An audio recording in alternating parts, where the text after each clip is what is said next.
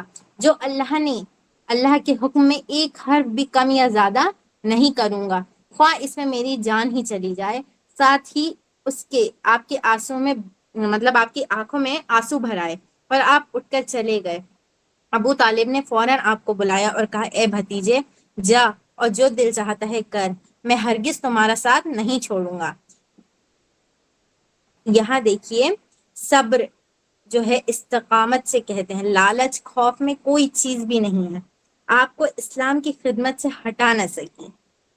ہر چیز یعنی آپ صلی اللہ علیہ وسلم کو ہر چیز سے ڈرایا گیا، لیکن آپ صلی اللہ علیہ وسلم پیچھے نہیں ہٹے، یہاں تک کہ آپ نے کیا کیوں، کیونکہ آپ صلی اللہ علیہ وسلم نے کیا کہا کہ اگر میں یہ کام کرتا رہوں یعنی میں اللہ کا دعوت دیتا رہوں، اس میں میری جان بھی چلی جائے گی نا، میں تو بھی پیچھے نہیں ہٹوں گا۔ میں کیا کروں گا، اللہ نے جو کچھ بھی مجھے کہا ہے، اللہ نے جو کچھ بھی مجھے حکم دیا ہے، میں اس میں سے کیا کروں گا، ایک حرف بھی زیادہ نہیں کروں گا، نہ ہی ایک حرف پیچھے کروں گا۔ تو اتنی تکلیفیں، اتنا خوف، اتنا لالچ، ہر چیز یعنی ایک انسان کے آج تو اگر انسان کی جان پہ کیا تھوڑی سی بھی کوئی چیز ڈرا دھمکا دیتے ہیں تو وہ فوراً کوئی بھی چیز سے کیا ہوتا ہے، پلٹ جاتے ہیں۔ یہاں تک کہ آپ صلی اللہ علیہ وسلم کو جان کا خطرہ ہو گیا تھا، پھر بھی آپ صلی اللہ علیہ وسلم بالکل بھی نہیں ہٹے۔ تو اس سے کیا ہم کو پتہ چلتا ہے، سب سے آج کے مطلب سبق سے ہمیں جو بھی چیزیں معلوم ہوئے ہیں وہ کیا ہے، سب سے پہلے انسان کو کیا کرنا چاہیے، ہمیشہ صبر اور استقامت جمے رہنا چاہیے۔ اتنی تکلیف، اتنا سب کچھ ہونے کے باوجود بھی کیا ہے، ہمارے صحابہ نے صبر کیا، اس لیے ہمیں بھی کیا کرنا چاہیے، صبر کرنا چاہیے، نمازوں کی پابندی کرنا چاہیے، روزے رکھنا چاہیے۔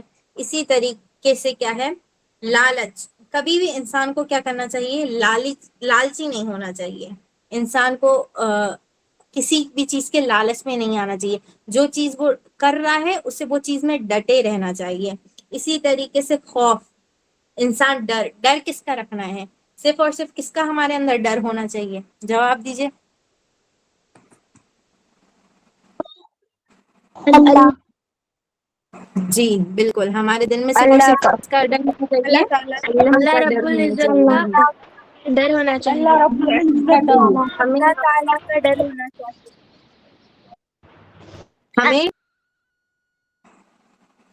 ہمیں اللہ صرف اور صرف اللہ سے ڈرنا چاہیے، ہمیں باقی کسی سے نہیں ڈرنا چاہیے۔